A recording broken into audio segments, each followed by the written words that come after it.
¿Cuál es el grado de relación entre estos tres ámbitos? ¿Se pueden mantener distinciones o no? Pierre Bourdieu, un importante teórico, hablaba del campo político y hablaba también de los periodistas, no como componentes del campo político, sino como actores que interactuaban con ese campo, que podían influir sobre él o ser influenciados. La historia del periodismo, de los medios de comunicación en Bolivia, está marcado por una relación muy particular. En ese aspecto se pueden identificar varias etapas. Fundamentalmente cuando hay ese boom en los años 80 y 90 de los medios de comunicación audiovisuales. Antes, el proceso de la prensa escrita con medios que se abren, que se cierran, que siguen un proceso hasta hoy. Ese boom abrió paradigmas. La noticia, la información estricta, rigurosa, la información como espectáculo, la información política como espectáculo, la información política como un acto de demolición. No lo decimos nosotros, dicen algunos libros de periodismo. ¿En qué etapa nos encontramos? ¿Cómo podemos replantear esta relación? ¿En qué medida se pueden hacer propuestas que vayan y que vengan? ¿Y cuáles son las prácticas de ambos lados para utilizar al contrario? Esa es otra de las preguntas. Bienvenidos amigos y amigas a Palestra Política en esta noche con un debate y un análisis profundo con panelistas de primer nivel. Bienvenidos. Gracias a Agencia Nacional de Hidrocarburos, presentamos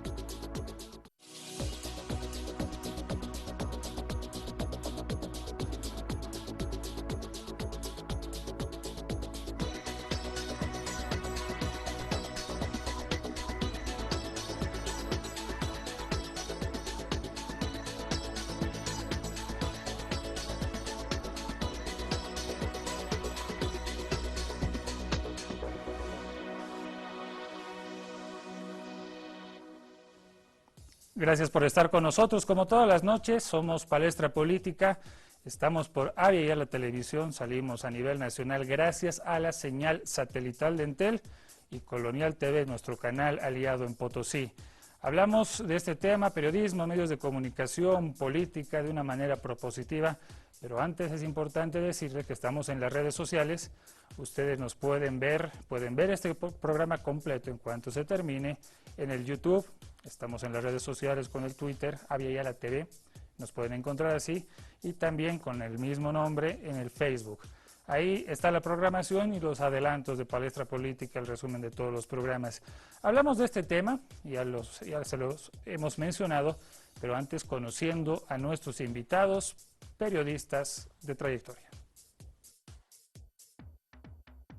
Mauricio Quiroz Terán. Es periodista titulado en Comunicación Social y egresado en Sociología en la Universidad Mayor de San Andrés. Diplomado en Educación Superior en la UMSA y la Universidad Loyola. Entre 1999 y el año 2010 fue periodista de la agencia de noticias Fides, docente de la Universidad Loyola entre el año 2004 al 2005 y entre el año 2009 al 2010.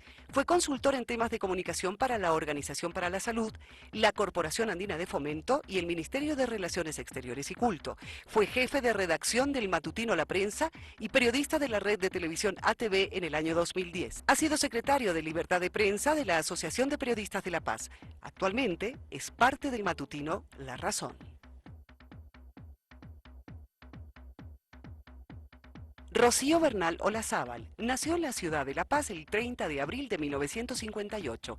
Se licenció en Comunicación Social en la Universidad Católica San Pablo. En 1984 realiza un diplomado de Educación Superior en la Universidad Mayor de San Andrés. Su inicio en la pantalla chica fue a través del canal universitario. De 1984 a 1985 ocupó las funciones de redactora y reportera en Radio Yimani. En 1988 se unió al equipo de prensa de Canal 7 Televisión Boliviana como reportera. De 1988 a 1993 formó parte de ATV. En 1993 se produce su retorno a Canal 7, esta vez como jefa del departamento de prensa, y en 1995 desempeña las mismas funciones en Red 1. Actualmente es parte de Cadena A, donde tiene a su cargo la jefatura de noticias.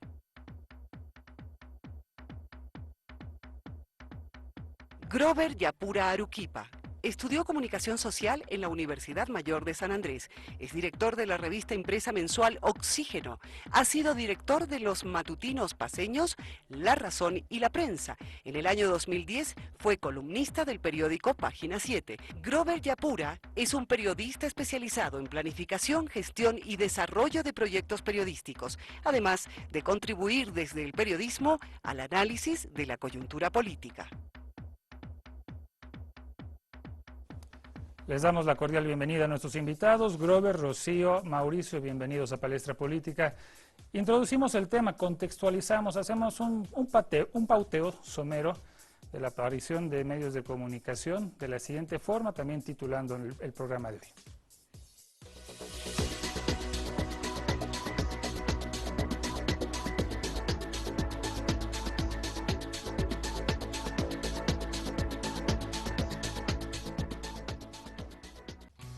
...1952 es el año en que los medios de prensa vivirán los principales momentos de transformación y ampliación. Después de la Revolución del 52, aparecerá en la historia de la prensa nacional una propuesta distinta a la cabeza de un cruceño de origen, formado en Derecho y Filosofía, Huáscar Cajías, quien fuera el mentor del semanario Presencia de orientación católica.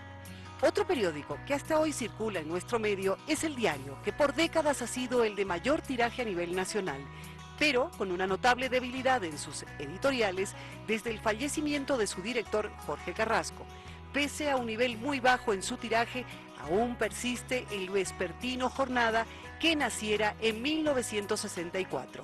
En materia de opinión, tendrá un lugar primordial el nacimiento en 1998, el periódico La Prensa, con un estilo de periodismo serio, según Carlos Mesa, que en muy poco tiempo ha de convertirse en un medio influyente, sobre todo en los sectores de decisión. En 1953, en Santa Cruz, nace El Deber, que en la actualidad es el de mayor tiraje a nivel nacional. 1984 es el año de nacimiento en Cochabamba de Opinión, aunque el periódico Los Tiempos sigue siendo el líder a pesar de su clausura y destrucción en 1953 y su retorno en el año 1967.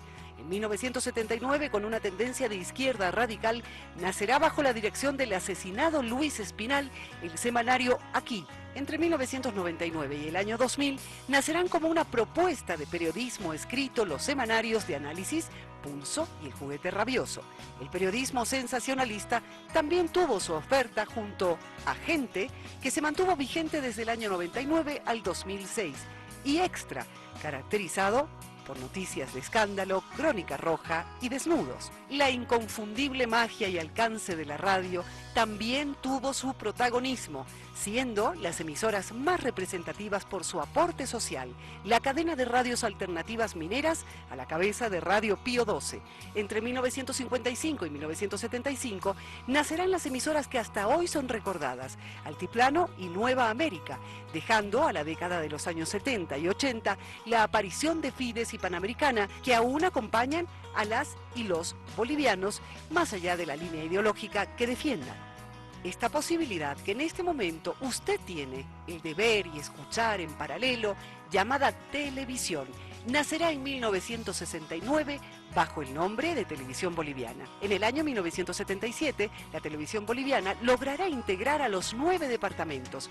Hacia 1980, las pantallas de la TV en Bolivia se llenan de color y ya para 1991, los horizontes se amplían hasta la televisión satelital.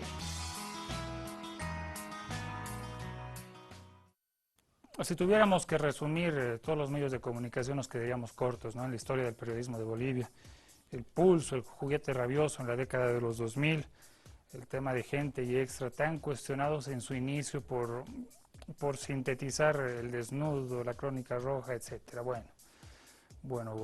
Comenzamos este programa de Palestra Política hablando de los hitos del periodismo. Vamos por orden y vamos construyendo este programa. Grover, buenas noches, bienvenido.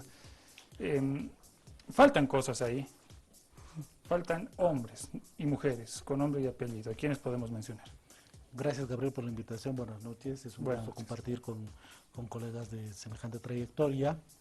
Y bueno, yo creo que el periodismo boliviano, el escrito, que es el que conozco más, no puede pensarse sin don Huáscar Cajías, sin don Jorge Canelas, don Luis Espinal, el padre Luis Espinal, lo has mencionado tú, y don Mario Frías Infante, ¿no? Doña Ana María Campero. Son personalidades que son parte constitutiva del periodismo boliviano impreso, que desde los espacios en los que han trabajado, han protagonizado interesantísimas historias y han dado el perfil a un periodismo boliviano muy influyente, a propósito de lo que tú has comentado, la política, ¿no? Muy influyente en la política boliviana. Si tú tuvieras que poner un adjetivo o un distintivo a cada uno de los nombres que tú has dicho, ¿cuál sería? Vamos otra vez en reversa, cita los nombres, ponles un distintivo. Jorge Canelas, padre del periodismo moderno, ¿ya? ¿no? Huáscar Cajías, ética en el periodismo boliviano, ¿no? Ana María Campero, firmeza, determinación en los momentos más críticos de la historia, estoy hablando de los tiempos de la dictadura. Mario Frías Infante, el preciosismo, ¿no? de la redacción, ¿no? Es miembro de la Real Academia Española, tú lo sabes, y bueno, ellos, ¿no? Y Luis Espinal, el padre Luis Espinal, creo que es la señal de lo que un periodista debe hacer, sin olvidar los orígenes, siempre considerando a las personas, ¿no? Creo que es el padre del periodismo humano, ¿no? Rocío, buenas noches, Rocío Bernal, gracias por estar con nosotros. ¿Qué nombres añades a esta lista? Yo soy de televisión, pero sin lugar a dudas, o sea, más que todo televisión, yo creo que se están olvidando de grandes periodistas de repente, no sé si decir de primera o segunda línea, pero para mí un mentor ha sido don Víctor Toro. Un mentor en lo que es ética, en lo que es trabajo, es decir, director de Hoy, Última Hora. Yo lo he conocido en televisión, en la TV. Y don Guido Pizarroso, que era el dúo dinámico que nos marcó mucho en tema de formación. A él le debo que en algún momento yo aprenda como periodista a no llegar con una instrucción y decir no he podido. O sea, para don Víctor Toro no había eso de que no pude hacer tal entrevista o no pude encontrar a tal político o a tal autoridad, y no porque había una reprimenda, sino que era parte de una dinámica que me formó de exigencia propia y de repente hasta de competencia con mis otros compañeros de trabajo para llegar con lo que se me pedía o se me instruía. Y para mí ha sido un hombre que me ha marcado mucho.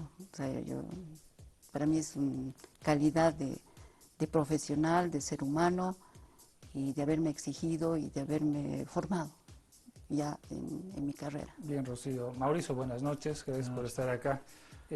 ¿Ampliamos la lista? Sí, faltaba uno. A ver. A todos los que han dicho, me parece importante mencionar y con un adjetivo al maestro, al padre José Gramón de Moragas, Okay. fundador de la agencia Noticias Fides. Yo creo que es mentor de muchos colegas que han pasado por muchas redacciones. De hecho, yo me he formado con él y a quien le tengo mucha gratitud, ¿no? El calificativo, el Maestro. adjetivo, maestro. ¿Por qué? Bueno, ¿Qué porque, recuerdas? A muchas cosas, ¿no? Sobre todo la actitud de ese periodista, ¿no? Yo recuerdo que él nunca toleraba que tú vengas con... No ha pasado nada. No ha ocurrido nada, no tenemos noticias. Bueno, ¿Y qué decía? hay que ver debajo del zapato y ahí estará la noticia. Por dónde has caminado, por dónde has visto. Hay que salir a la calle con los ojos de mirar, ¿no? De repente ahí en la esquina, sin que te des cuenta, hay una noticia que realmente es importante, que realmente está marcando una tendencia en nuestra sociedad, una persona que muere de frío, alguien que te está mirando y tú no lo ves, porque estás pensando en otro tipo de información. Para profundizar en el concepto, ¿cuál es pues la noticia cuando no hay noticia? No sé, pues a ver, hay que ver qué es lo que uno sale a buscar, ¿no? Bueno, una anécdota, ¿no? En ese tiempo, cuando yo estaba empezando a trabajar, para ponerte un ejemplo, ¿no?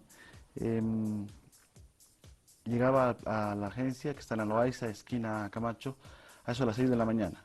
y hay un mundo diferente al que vemos el resto del día. Están los repartidores de los periódicos, están la gente que viene a vender muchas cosas a los repartidores de periódicos, les van a alimentar con sus sándwiches, su desayuno tipo 4 o 6 de la mañana, ¿no? Entonces la gente empezó a gritar, ojoso, ojoso, aquí están tus periódicos, ¿no? Y cuando sale, yo esperando ahí, poniendo de frío para entrar al edificio, aparece Ojoso, y el Ojoso era un ciego que se dedicaba a vender periódicos. Entonces ahí nace una historia que de repente es importante que la gente conozca la historia de esta gente, el mundo que se vive en esa madrugada, la gente que distribuye la información en el periódico. Es una de muchas historias. Es un criterio también profundizar tu capacidad de Observar, ¿no? No de mirar, ¿no? De ver como un ejercicio más intelectual de repente, ¿no? Y de escuchar también como un ejercicio de esa misma naturaleza. Es humanizar también, ¿no? Ya. Porque estamos muy acostumbrados de repente a priorizar el tema político, digamos, ¿no? Actores políticos. Pero de pronto nos encontramos con lustrabotas, ¿no es cierto?, en Plaza Murillo, que años de años, que tienen una serie de anécdotas, un trabajo que les ha permitido conocer detalles de nuestra historia, y que es riquísimo realmente tener ese tipo de reportajes, ¿no? Que muy Bien. pocas veces a veces lo podemos hacer. Grover, otra pregunta. ¿Cuál es la distancia entre las personas que se han citado a los periodistas de ahora? A un periodista que tiene que manejar el celular, ver redes sociales para informarse al momento, cuando ya hay computadora, cuando ya hay muchos elementos mayores, en vez de los cassettes antiguos, ya tienes cámaras a memoria. ¿Qué pasa con el periodista ahora? A ver, antes en el contexto yo quiero decir lo siguiente, ¿no? Yo siempre, cuando estoy buscando incorporar a un periodista en la redacción, en las diferentes redacciones, es decir, ¿no? Yo soy del Bolívar, pero del Bolívar de hace 10 años, ¿no? Cuando el Bolívar hace 10 años buscaba ser campeón, ¿no? Por esencia, naturaleza, ¿no? En sus genes buscaba ser campeón. Entonces, y bajo ese criterio yo decía, bueno, o sea, ¿por qué se tiene que decir que el periodismo hecho en el pasado siempre ha sido el mejor, ¿no? Entonces, bajo la consigna de que hoy estamos haciendo un buen periodismo. Pero mi criterio ha cambiado lastimosamente, porque hoy veo lastimosamente una generación de estudiantes de comunicación social, periodistas, que no tienen la pasta de periodismo, ¿no? Debe ser quizá por la influencia de las redes sociales, porque han dejado de leer. Muchísimos jóvenes han dejado de leer, no tienen antecedentes en lectura, y hoy es muy común que los periodistas lleguen a las redacciones y dicen, no he encontrado historias, ¿no? Hay muchos periodistas que son caballos cocheros. O no he podido conseguir, no me ha atendido, ¿no? ¿No? Es decir, por ejemplo, yo les planteo, hay periodistas, periodistas que hoy son auténticos caballos cocheros. Se pueden estar, hay noticias aquí, allá, y no las ven. Están buscando llegar al vaso. Se han encontrado con un accidente, hay cosas que han ocurrido y no las han visto. No las han visto. ¿Por qué? Porque el jefe le ha dicho que vaya a buscar esa noticia. Entonces han perdido la sensibilidad, han perdido el olfato, han perdido. Entonces, bueno, es decir, quizás sea decir mucho perder. O sea, lastimosamente nuestras universidades no están formando buenos profesionales, y hoy en las redacciones también creo que hemos levantado los brazos diciendo ya no somos escuelas de redacciones, ¿verdad? Rocío, ¿estás de acuerdo con esto? En parte porque yo, bajo la experiencia que tenemos, ¿no? Manejando grupos humanos de periodistas, obviamente hay las excepciones, porque no podemos decir todos son así, pero como que se nota que se ha perdido esa pasión del periodista, que tú puedes establecer un tema, pero es la capacidad, esa pasión del periodista de ser diferente de los otros, ¿no es cierto? Porque para ser mejor tienes que ser diferente del resto. Y para ser mejor tú tienes que buscar tus fuentes, tienes que buscar tus historias, tienes que buscar los documentos, tienes que ver fuentes alternativas, porque ahora, como bien decía Robert, tú le dices, bueno, puedes encontrar a tal autoridad o a cual representante, pero no lo encuentran y se quedan ahí. Y te dicen, no he podido encontrar, o no me ha recibido, o dice que está de viaje. Entonces, Y en ahí su empiezan, momento... ahí empiezan los errores en el producto final. Claro, claro, porque definitivamente no van a otro tipo de fuentes que de repente pueden enriquecer mucho más tu historia o tu nota. Entonces, como que se quedan, ¿no es cierto? Y también es cierto que una mayoría, vuelvo a reiterar, no todos, porque hay gente también valiosa, muchos van al micrófono, la entrevista, al micrófono, ya ni preguntan, no se nutren de qué está pasando, por ejemplo, con el tema legal, qué dicen las normas para hacer una cobertura de la asamblea, por ejemplo, cuáles son las normas, qué están violando, qué no están viendo, qué no están respetando. Entonces, muchos van a poner el micrófono y nada más, ¿no? Démosle un ratito la palabra Perdón. a Mauricio. No, está bien.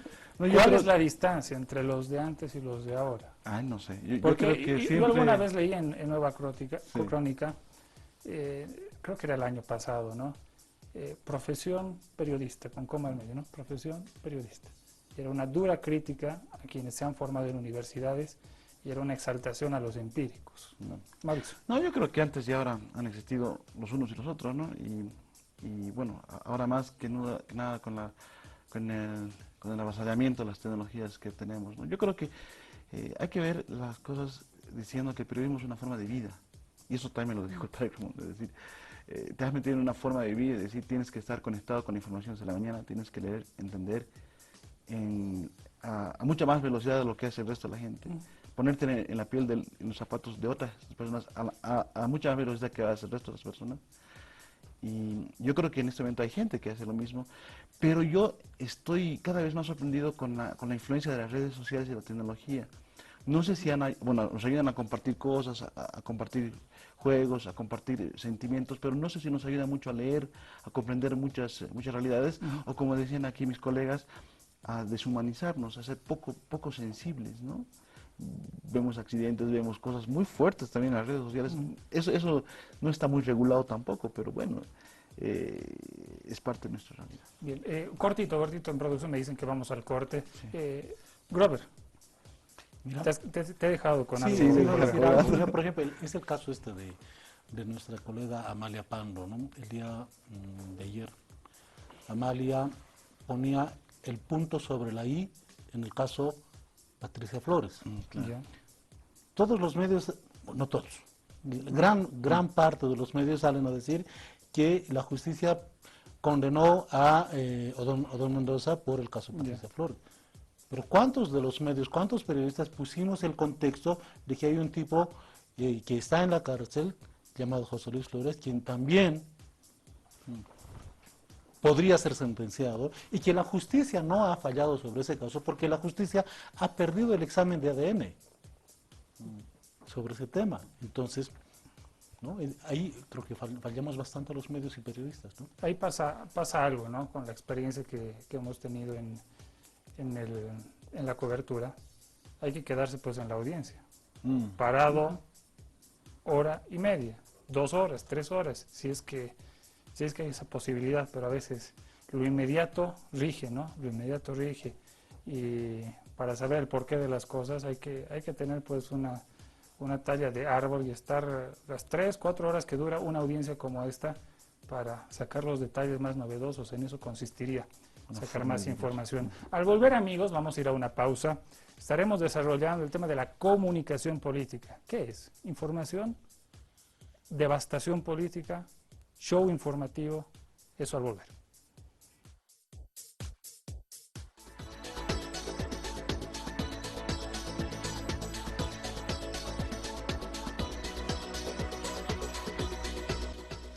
Seguimos en Palestra Política hablando de esta relación periodismo y política. Hemos hecho un diagnóstico en el anterior bloque, una mirada crítica entre las figuras del ayer y los actores de hoy.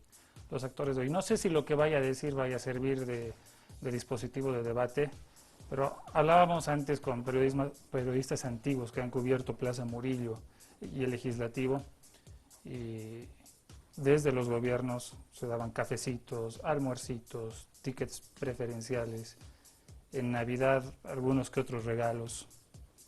¿Cómo podemos hilarlo eso a un contexto donde se ejerce periodismo político en todas las ciudades del país, pero principalmente en La Paz, por sus características? ¿Cómo está esa relación?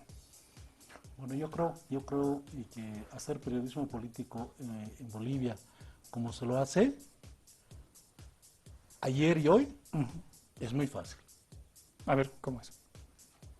¿Qué hacemos? O sea, ¿Por qué es fácil? Al margen de los elementos que tú estás señalando que sí han ocurrido, gran parte de los periodistas que cubren política, ¿qué hacen? Se van a la Plaza Murillo y se quedan ahí esperando que una autoridad o un líder salga, va y llegue a la Plaza Murillo para hacer una declaración. O una ploma pase.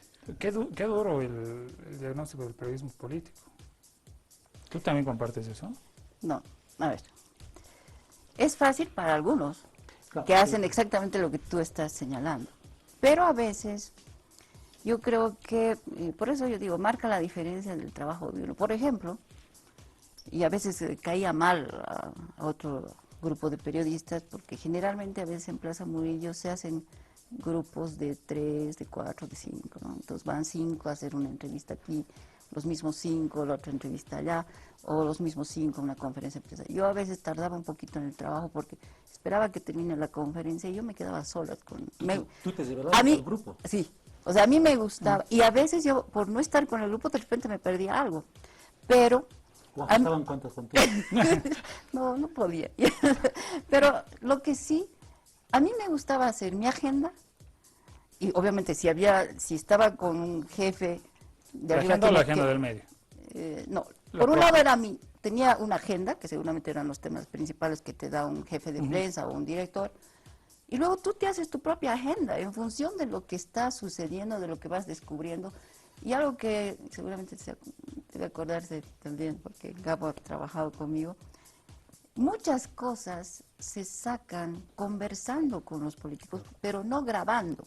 Por supuesto. Ahora, ese es como un anzuelo para lo que tú debes seguir investigando, ¿no es cierto? Y ahí también tú vas evaluando a tus autoridades, a tus representantes, a los que están en el poder, de cuánta sinceridad hay para decirte ciertas cosas, cómo puedes tú ya ir corroborando, y ahí está tu diferencia. Y nunca me Completamente de gustaba, acuerdo contigo. digamos, sacar un trabajo pues una declaración que diga exactamente lo mismo que vas a ver en el 11, que vas a ver en Bolivisión, donde se olvidaron decir, pues yo estoy Sí. 5 años en Bolivisión, Ya. y marcas tu propio trabajo, tu propio fruto, y tu orgullito, pues, de haber hecho algo que... Ahora, si volvemos a lo que decía Grover, completemos la idea. Tú dices que el periodista tiene un rol pasivo. ¿Y qué consecuencias puede haber en ese rol pasivo cuando hay una interacción también con el poder establecido? Hablamos más allá de este gobierno, que sean anteriores gobiernos. Pues bueno, yo creo que bueno, no veamos con ilusiones al periodismo, o sea, veamos con un poquito más de objetividad. O sea, ¿qué hace el actor político? El actor político busca influir, busca instrumentalizar al periodista. No lo ve como un instrumento para dar a conocer lo que él quiere decir. Actor político en general. Actor político en general, el de antes, el de hoy, siempre ha sido así. Opositor, oficialista, Opositor, oficialista. opositor. Es por eso que el Todos tienen periodismo su interés. se convierte en contrapeso al poder político, en tanto y en cuanto el periodista esté formado, esté informado, busque información, sea escéptico y no solamente transmita lo que ha dicho la fuente, ¿no es verdad? Entonces, porque creo que el periodista tiene dos objetivos, debes responder a dos objetivos. Uno, ser creíble ante todo, ante el lector, televidente y oyente, y ser creíble ante la fuente. Porque si tú no logras la confianza de la fuente, ¿cómo vas a lograr generar información adecuada? O información... Yo te digo una cosa, muchas veces pasa en grandes canales, la credibilidad consiste en no retractarse y no necesariamente en decir lo real. No hablemos de verdad, en decir lo real. Mauricio. Bueno, yo creo que el periodismo político es, bueno, rescatando lo que... Porque es complicado, ¿no? ¿no? vamos a citar ejemplos particulares, los No. conocemos, No vale la la gente los conoce, pero a veces parecería que decir la verdad y ser creíble consiste en no retractarse. Algunas hay que claro, hay que decir lo siento, o esta fue el error. Pero yo creo que el ejercicio periodístico que se hace en el periodismo político, claro, ahí está el ejemplo más simple que ha hecho Grover de la Plaza Murillo, pero también es el ejercicio constante de cabildear con las fuentes, de cabildear con la información, con los climas de opinión. Mientras ganas experiencia te das cuenta que hay lo que dice mi propia agenda, la relación, es decir, respirar el clima de opinión que está en el ambiente, ya sea por condiciones externas o por las condiciones objetivas de algún problema en concreto. Por ejemplo, hemos vivido, estaba yo analizando cómo ha ido creciendo ese tema de la violencia contra la mujer, que ha dejado de ser una agenda de las páginas de sociedad y se ha transformado en un... O de la Crónica Roja o de la únicamente. Crónica Roja únicamente, y en este momento se ha convertido en un tema de agenda política. Y eso no se circunscribe solamente a la Plaza Murillo, sino que ya son fenómenos que, sociales y políticos, ¿no? Porque además también estamos en una época electoral, ¿no? Entonces, como decía Ben Glover, hay que influir en el periodista y hay que colgarse de los temas de moda. Pero pese a eso hay actores políticos que no se pronuncian sobre el tema. Que no se consultan, exactamente. Entonces hay que tratar de... Además, a lo que te digo, la capacidad de cabildear también tiene que tener en ti una capacidad crítica, ¿no? Y eso no se hace en grupo. No se hace en grupo y se hace siendo escéptico, como dice López, ¿no? Lo que vamos a hacer a continuación es presentarles este sondeo. Había ya las noticias y Palestra Política están en Cochabamba y se ha recabado las siguientes opiniones en el sondeo que les vamos a mostrar a continuación. Una fotografía de un momento, evidentemente, pero escuchemos a ver qué dicen las personas. Los medios de comunicación, algunos noto que se están parcializando y lo ideal sería que sean imparciales, ¿no? De que no, digamos, no se parcialicen con un partido ni favorezcan a otro, sino que digan tal y cual son las cosas, ¿no? Sí, juega un papel muy importante porque, o sea, llega a todas partes de la población, ¿no? Lo vemos a toda hora, por radio, por tele, y me parece un buen trabajo lo que hacen. El canal estatal está favoreciendo mucho a lo que es el actual presidente, pero algunos no también. Que el público tiene que informarse de acuerdo a eso para ver qué opción tiene para elegir un nuevo gobierno. Deberían ser para todos iguales, ¿no? Como la justicia, igual. Un poco de cuidado porque hay algunos medios de comunicación, yo pienso que alteran un poco por los políticos, por lo que quieren hablar, ¿no? A mí me parece bien, digamos, que se esté dando la orientación, capacitación en cuanto a los criterios que están lanzando cada candidato, ¿no?, a la postulación para presidente. A uno le agrada, ¿no?, que nos informen cómo está en tal lugar, cómo está en otro lugar, así en cuestión a la política, ¿no? Tienen que un poquitito más ser más flexibles, no criticar tanto a los políticos porque hay que ver sus obras y después deciden opinar. Es necesario también que todos nos estemos enterando sobre las propuestas así para poder dar nuestro voto, ¿no?, a qué candidato creemos que sea merecedor de ser nuestro gobernador. Muy interesante, ¿no? Este juego de interpelación, interpelarnos como medios, como periodistas ante la sociedad.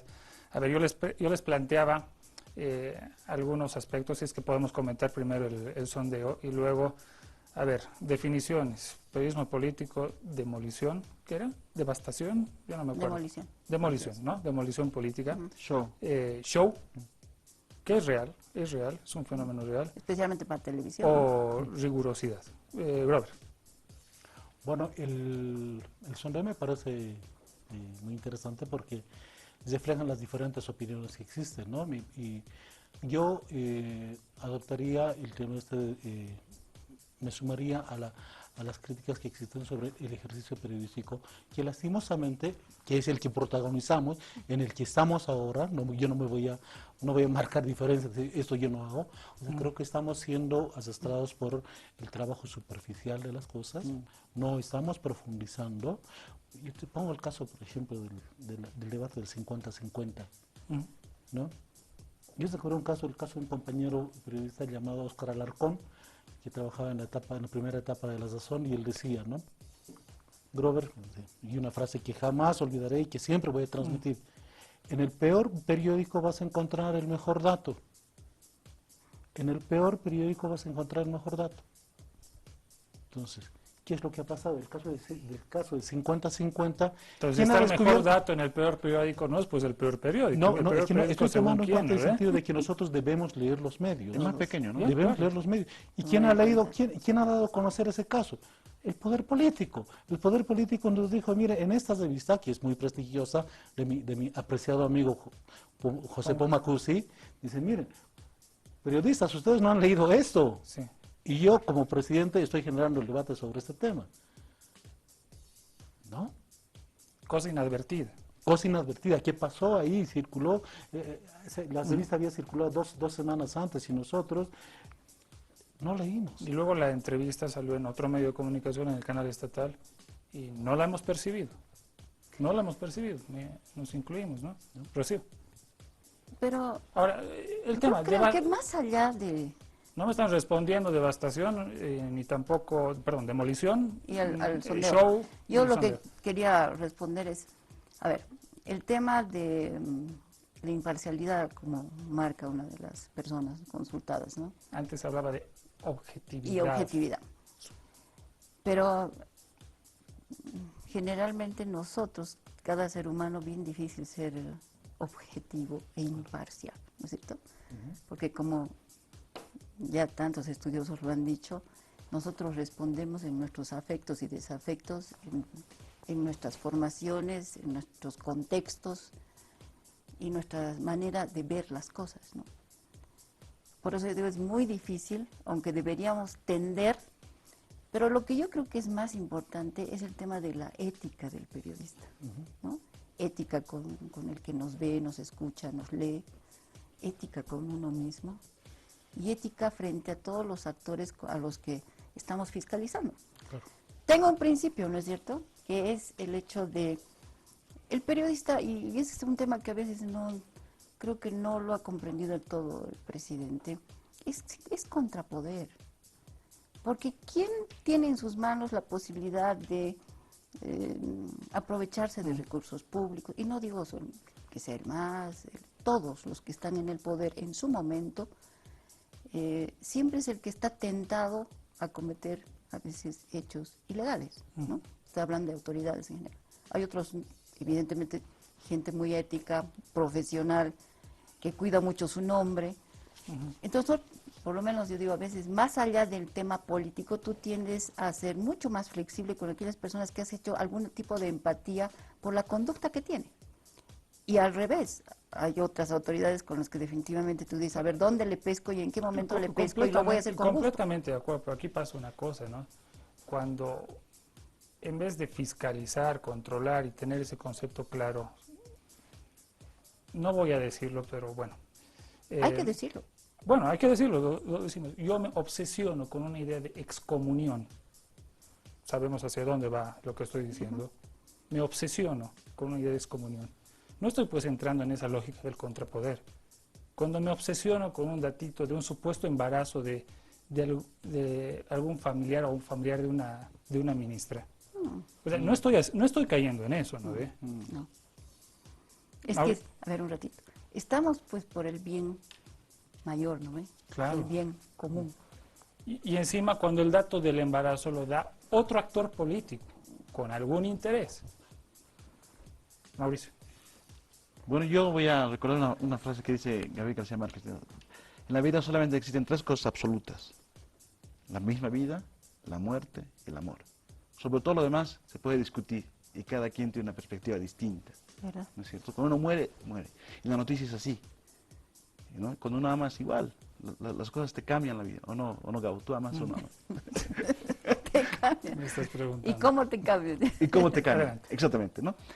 Entonces, bajo esa óptica, evidentemente, no estoy justificando que no exista la imparcialidad, pero el hecho de que tú has mencionado, es decir, obsesionarnos por una causa, ya te convierte, te desnaturaliza como periodista, te convierte en un militante de una acción, de un interés concreto. En este caso, tú habías dicho la devastación. Yo tengo Demolición. Demolición, nos habíamos corregido. Si yo tengo el interés político concreto de extraer el poder, de devastar a un personaje, me convierte en un militante, ya no me convierto en un periodista. Esa es la diferencia que yo veo, ¿no? Bien. Robert, ya. Quiero plantear, profundizar un poquito el debate con algo que no había dicho públicamente. A ver. Creo que nosotros los periodistas hemos cargado las tintas demasiado con el caso de nuestra colega Anali Huaycho.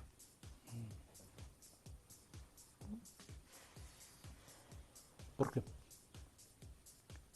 Te está sacando este tema en un momento duro también de violencia contra la mujer. Sí, claro que sí. ¿Por qué? Porque los periodistas, creo que no ha habido un solo periodista que no se haya movilizado y haya demandado el esclarecimiento de esa noche.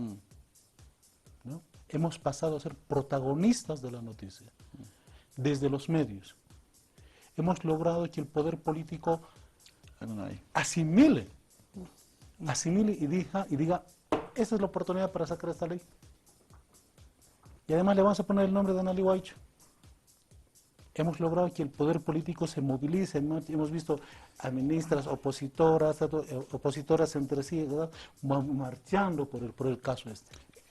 Yo te hago una aclaración, ¿no?, en el tema.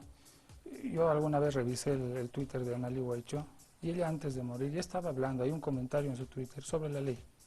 Entonces no es que muere y se aprovecha, ¿no? Y hay un proceso que es muy junto, ¿no? Pero simplemente esa apreciación porque me corresponde decirlo porque lo vi. Yo mira, yo también he sido parte, imagínense, creo que todos como personas nos hemos condolido ante semejante caso, Pero desde entonces, las cosas no han cambiado. Y los periodistas no nos hemos movilizado de la misma manera con otros casos de feminicidio. Con estos últimos. Claro. Durísimos. Que tienen, no quiero cuantificar, pero que tienen que ver con seres vivos que están por llegar a su humanidad, ¿no? A su humanidad individual con el nacimiento de una persona. Corte, volvemos.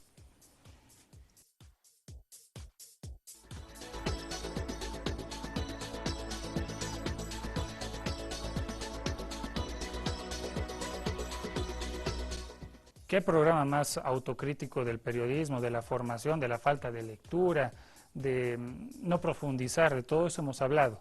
De repente eso en cierta manera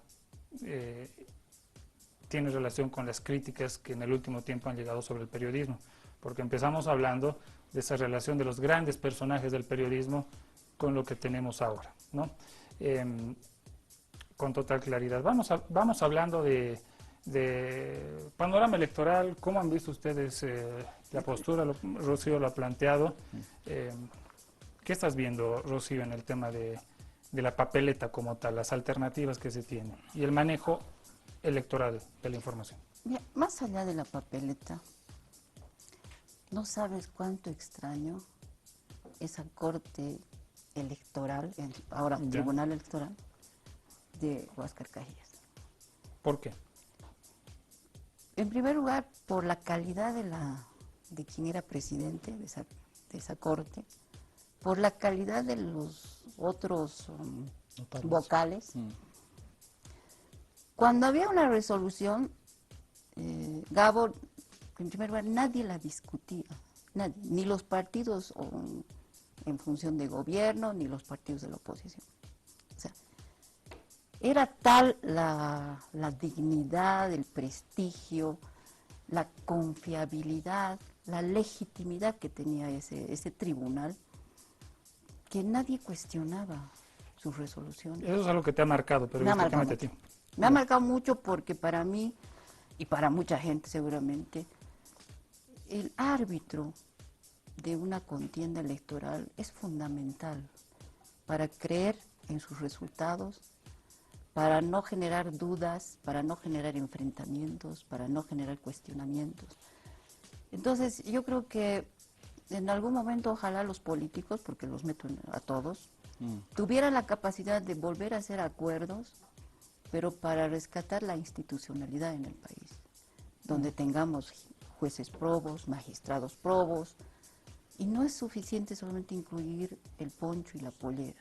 Yo creo que fundamentalmente es incluir a gente de poncho y de pollera, pero formada, pero gente que nos garantice la credibilidad, la fe, la confianza. Y creo que cuando faltan esos elementos es que tenemos, porque a veces uno dice, bueno, sacan una resolución un día, al otro día sacan otro tipo de resolución, sacan resoluciones a destiempo, entonces comienza a generar un caos. Y lo más grave es la duda, ¿no es cierto? Más allá de quién esté en el poder, y más, porque finalmente Alguien dice que va a respetar, otro dice que no va a respetar. Y bueno. Solo te voy a dar un ejemplo para terminar. Sale esa resolución ayer o la anuncia la presidenta. Y mi mismo canal no sabía si primero esperar, porque por escrito tienen que mandar una notificación donde te digan, señores, tal y tal spot ya no pueden ir por estas consideraciones, ¿no es cierto? Pero la presidenta decía, la presidenta del tribunal decía, en 2 horas, a partir de este momento que estamos dando a conocer la resolución, ya no tiene que haber más spots. Yo he visto hasta esta mañana que seguían saliendo los spots. Y la pregunta es, ¿por qué? No, es que no hay resolución, porque eso tiene que ser por escrito, porque el que ha puesto el spot me va a decir, ¿con qué autorización usted ha levantado mi spot? Si ya ha llegado, o sea, todo tiene que ser escrito. Entonces, hay una serie de normas, de cuidados. Entonces, incluso una mirada global que estás diciendo, exacto, ¿no? Brother, metámonos a la papeleta, ¿o no quieres? Yo eludo meter las manos a la papeleta. ¿Eludes? Sí, porque yo soy, por ejemplo, cuando yo por ejemplo me identifico como un periodista sin ataduras ideológicas, ¿no? Pero sí puedo hablar del proceso electoral, ¿no? Creo que en este caso los periodistas lo que deberíamos hacer es lo que tú estabas comentando hace unos instantes, y de que deberíamos lograr que el ciudadano, sea del campo, de las ciudades intermedias, vote informado. Creo que ese es nuestro papel, vote informado. Y para ello, lo que tenemos que hacer es revisar las propuestas de gobierno, ser un poquito más cuidadosos en el tema del tratamiento de la entrevista, quizá hacer que nosotros mismos, que esta campaña sea un poco más interesante, hacerla interesante esta campaña electoral, ¿no? Me parece que ese es nuestro papel, ¿no? Y tenemos poco más de 50 días, si no me equivoco, en los que podríamos ir trabajando. Hay algo que es bien importante, ¿no? Por ejemplo, el debate que se ha producido, que ha provocado el gobierno sobre el tema del 50-50, creo que debería llevarnos a nosotros como periodistas a preguntarnos qué hay sobre la propuesta de cada uno de los partidos en materia de recursos hidrocarburíferos. ¿No es verdad? Tú estás diciendo que, bueno, ha sido un debate puesto en la palestra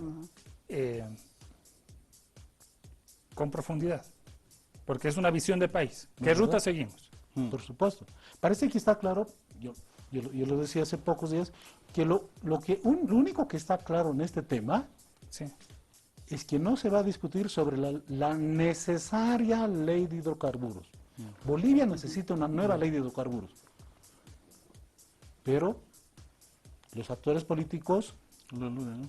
Ahora, Mauricio, nosotros veíamos también en otros canales, hay a quienes se les pregunta del contenido de su plan de gobierno, pero se rehúsan a hablar sobre su plan de gobierno y te ponen otro discurso, ¿no? Un discurso no ordenado. Es bien complicado. O sea, ese fenómeno también se está dando. Porque también hay un poco de informalidad y ahí tiene que ver un poco también el Tribunal Supremo Electoral, ¿no? Había un plazo para que los partidos presenten de manera formal sus propuestas al país.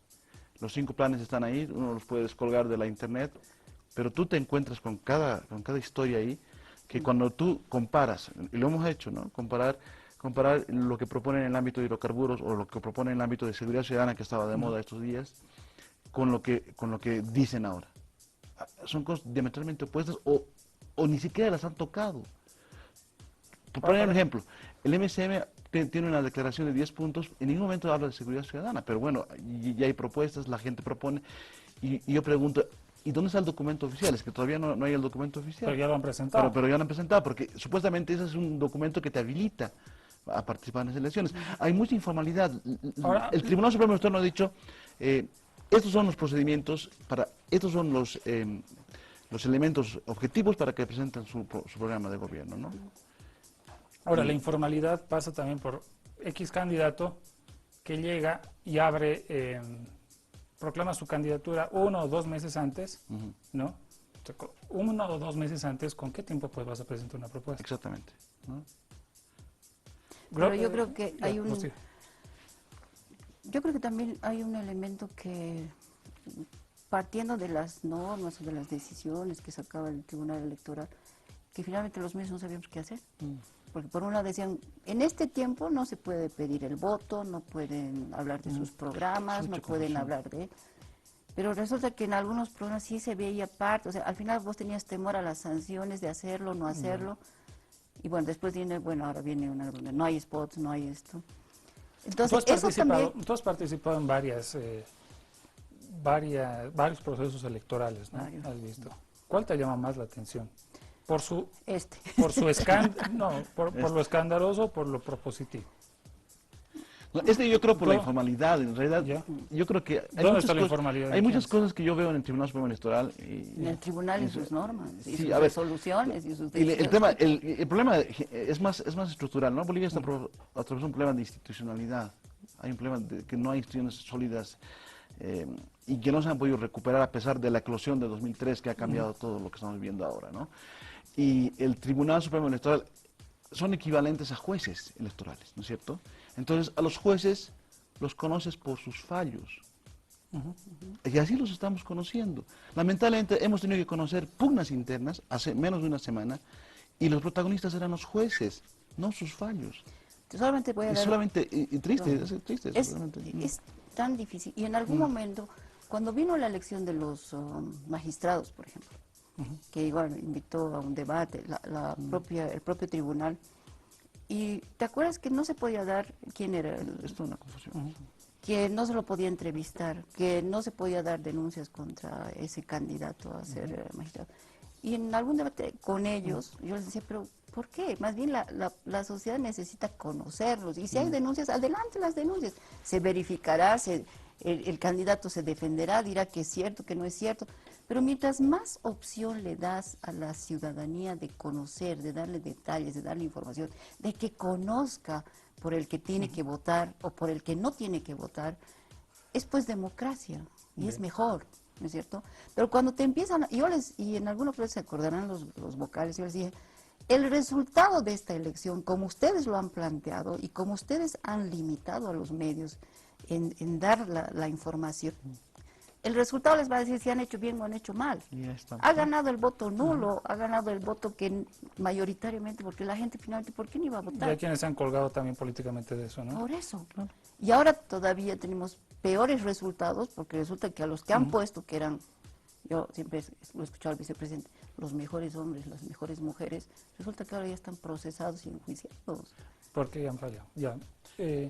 Propuestas, partidos, escenarios, caras. Aparece también el marketing político, aparecen también muchos factores también que hay que desglosarlos en pocos minutos, no tenemos mucho. Yo voy a recuperar, antes de ir a lo que tú estás planteando, lo último que ha dicho Rocío, ¿no? Recuerdo que en las primeras elecciones judiciales, los medios de comunicación hemos planteado la necesidad de que se abra el debate, la necesidad de ofrecer, de dar a conocer las propuestas, y habíamos advertido como resultado de la cosecha informativa de que este proceso estaba mal. Y hemos sido arrinconados y hemos sido calificados como opositores a un proceso histórico, al proceso de cambio. Y quienes hoy están ahora se están arrepintiendo de haber llevado un proceso como lo han llevado adelante. Sobre el tema de caras, bueno, el tema de las caras, parece que son las mismas de hace 20 años, ¿no? en estas elecciones. Excepto la del Partido Verde.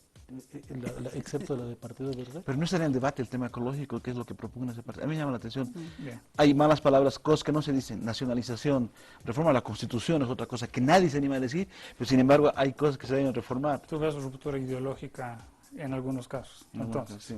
bien, estamos llegando al final de Palestra Política. Parte de lo que mueve, ¿no?, el interés de periodistas, de medios de comunicación con lo que hemos llamado comunicación política. Vámonos a las conclusiones, ¿qué les parece?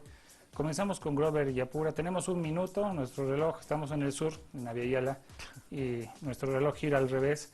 Grover, por favor, tu conclusión, tu mensaje. Yo creo que en el caso de la comunicación política en tiempos electorales como los que estamos viviendo, parte principalmente de la necesidad de que los bolivianos estén informados, de que nosotros los medios de comunicación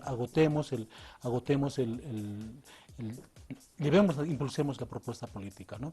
Eso podría hacer que los bolivianos tengan las posibilidades de elegir mejor, ¿no? Básicamente eso. Rocío, tu conclusión, tienes 60 segundos. Considero que lo vital para este proceso es el debate de propuestas, ¿no? Debate de propuestas y seguramente también de quienes están en función de gobierno de respaldar o hacer conocer más o verificar lo bueno que se ha hecho en esta gestión y los equilibrios. Y eso está también en gran manera en manos del Tribunal Electoral. Mauricio, tu mensaje, tu conclusión. Bueno, la reflexión está dada, ¿no? Es decir, necesitamos una población informada y de hecho la gente tiene la posibilidad también de interpelar a los medios como lo hemos hecho aquí, como nos han hecho y como se debe hacer en democracia, en favor de la institucionalidad. Las instituciones bolivianas necesitan crecer y ahí el periodismo debe colaborar. Muchas gracias a nuestros panelistas. Mañana, amigos, en Palestra Política, mañana es viernes, pero les vamos a proponer un programa muy especial, no por ello carente de profundidad. A ver, el humor y la política. ¿Cómo los artistas, los humoristas, ven el panorama político? Representaciones, imitaciones, un cúmulo de cosas, los mensajes, para ver y regular también las conductas de quienes son nuestras autoridades o de quienes quieren serlo. Amigos, hemos terminado Palestra Política. Que tengan un buen descanso. Gracias nuevamente por estar con nosotros. Nos reencontramos mañana a las 10 de la noche.